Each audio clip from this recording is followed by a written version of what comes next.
Welcome back to the channel. The Toyota Corolla Cross is selling like crazy right now, and if you're thinking about buying one, there's something you need to know before you sign anything. This isn't just another Corolla with more ground clearance. There's a specific type of buyer who's going to love this vehicle, and another type who's going to regret it 6 months in. Let's talk about what nobody else is saying. Toyota took one of the most trusted names in the automotive world and turned it into a compact SUV. On the surface, that sounds like a perfect idea. You get the Corolla's reputation for reliability, you get more space, you sit higher, and you're riding the SUV wave that everyone's on right now. But here's the thing, just because it has the Corolla name doesn't mean it drives like one, and that's where people start to feel confused after they've already bought it. Let me start with what this vehicle actually feels like on the road, because that's where the reality check happens. The Corolla Cross uses a 2.0-liter four-cylinder engine that makes 169 horsepower. Now, that number doesn't sound bad on paper, but when you're merging onto a highway or trying to pass someone on a two-lane road, you're going to feel every bit of that missing power.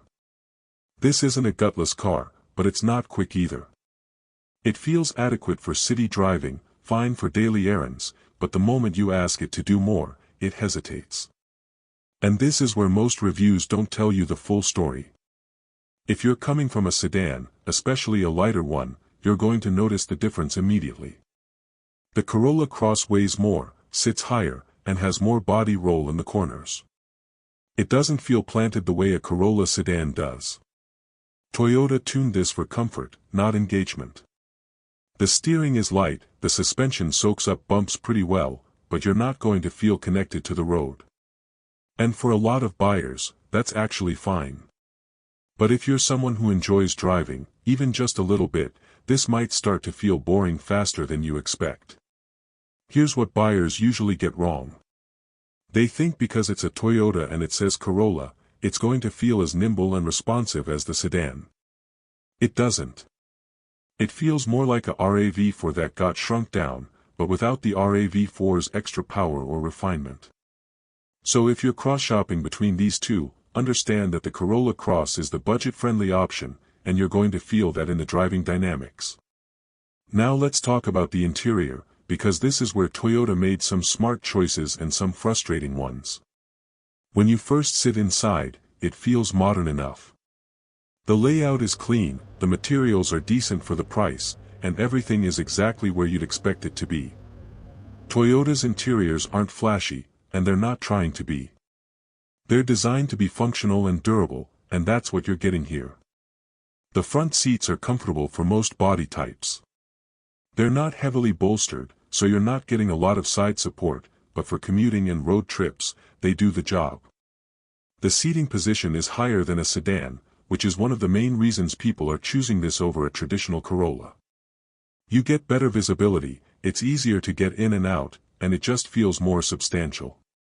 For older buyers or anyone with back or knee issues, that alone might be worth the trade-off in handling.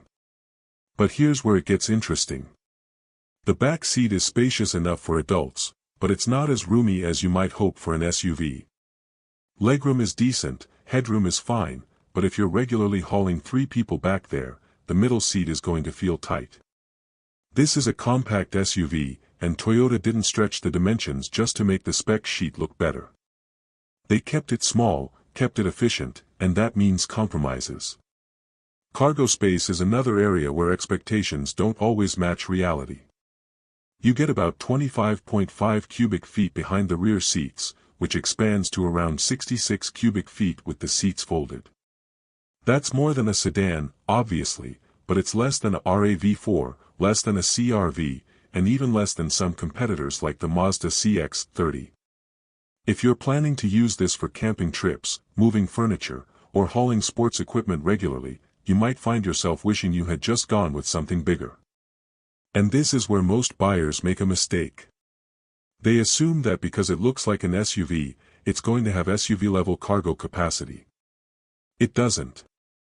It's a lifted hatchback with a Corolla badge, and that's not necessarily a bad thing, but you need to go into this with realistic expectations. Let's talk about technology and features, because this is where Toyota is playing catch-up, and it shows. The Corolla Cross comes with an 8-inch touchscreen as standard, which is fine, but not impressive. The graphics look a bit dated compared to what Honda, Mazda, and Hyundai are doing. Apple CarPlay and Android Auto are included, and they work without any issues, but the system itself feels like it's from a few years ago. It's not slow, it's not buggy, it's just plain. Toyota Safety Sense comes standard, which is a big plus. You get adaptive cruise control, lane keeping assist, automatic emergency braking, and blind spot monitoring on most trims. These systems work well. They're not overly intrusive, and they genuinely make the car safer. Toyota's approach to safety tech is one of the reasons people trust the brand, and the Corolla Cross delivers on that front. But here's what people don't expect after 6 months. The materials inside start to feel cheaper over time. The plastics are hard, the textures are basic, and if you're coming from a more premium brand, even an entry-level one, you're going to notice. This isn't a luxury vehicle, and Toyota isn't pretending it is. But when you're spending this kind of money, especially in today's market, it's fair to expect a little more refinement in the details. Now let's talk about ownership costs, because this is where the Corolla Cross starts to make a lot more sense. Toyota's reputation for reliability isn't just marketing hype. These vehicles are built to last. The engine is proven, the transmission is a CVT that Toyota has refined over years, and the overall build quality is solid. You're not going to have major issues in the first 5 years if you take care of it. Fuel economy is another strong point. You're looking at around 30 to 32 miles per gallon combined, depending on how you drive. That's competitive for the class, and it's one of the reasons why this vehicle appeals to practical buyers. If you're commuting long distances or just trying to keep your monthly gas bill reasonable, the Corolla Cross is going to save you money compared to larger SUVs. Maintenance costs are low. Parts are affordable, labor is affordable, and just about any mechanic can work on a Toyota. You're not locked into dealership service, and that makes a huge difference over the life of the vehicle. Insurance is also reasonable because this isn't a performance car, it's not a theft target, and it has strong safety ratings. Resale value is where Toyota really shines. Even in a down market, Toyotas hold their value better than almost any other brand. If you decide to sell or trade in a Corolla Cross after a few years, you're going to get more money back than you would with a comparable Chevy, Nissan, or even some Hondas. That's real money in your pocket, and it's something most buyers don't think about until it's time to move on to the next vehicle. So who should actually buy the Toyota Corolla Cross? This is the part where we get honest. If you're a practical buyer who values reliability, efficiency, and low ownership costs over driving excitement, this is a great choice. If you're downsizing from a larger SUV but still want that elevated seating position and easier entry and exit, this makes sense. If you're a small family, a couple, or a single person who occasionally needs extra cargo space but doesn't want to deal with the size and fuel costs of a RAV4, the Corolla Cross fits that need perfectly. It's also ideal for first-time SUV buyers who are nervous about reliability or long-term costs. Toyota's track record gives you peace of mind, and that's worth a lot. If you just want a vehicle that starts every morning, doesn't break down, and doesn't drain your wallet, this is one of the safest bets you can make. But here's who should avoid it. If you care about driving dynamics, even a little bit, you're going to be disappointed. The Corolla Cross is not fun to drive. It's not engaging. It's not sporty. If you're coming from a Mazda, a Honda Civic, or even a sportier trim of a Corolla sedan, you're going to feel the downgrade immediately.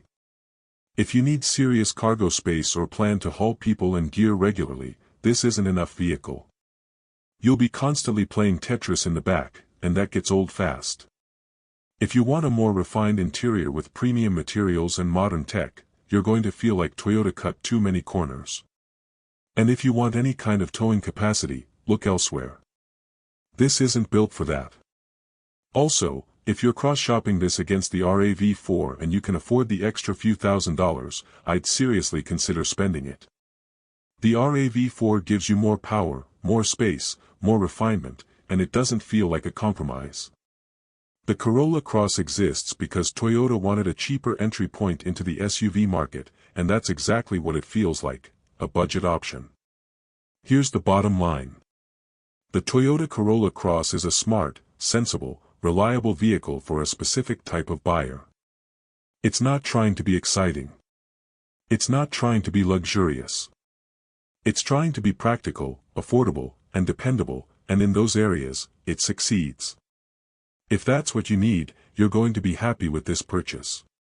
But if you want more power, more space, more refinement, you're going to feel like you settled, and that feeling doesn't go away. Before you buy, drive it. Really drive it. Get it on the highway, test the cargo space with your actual stuff, sit in the back seat, live with the interior for more than 10 minutes. Make sure this is the right fit for your life, not just the right fit for your budget. Because 6 months from now, you want to feel like you made a smart decision, not like you compromised too much. If this breakdown helped you see the Corolla Cross more clearly, hit that like button. If you want more honest, no-nonsense car reviews that actually help you make better decisions, subscribe and turn on notifications.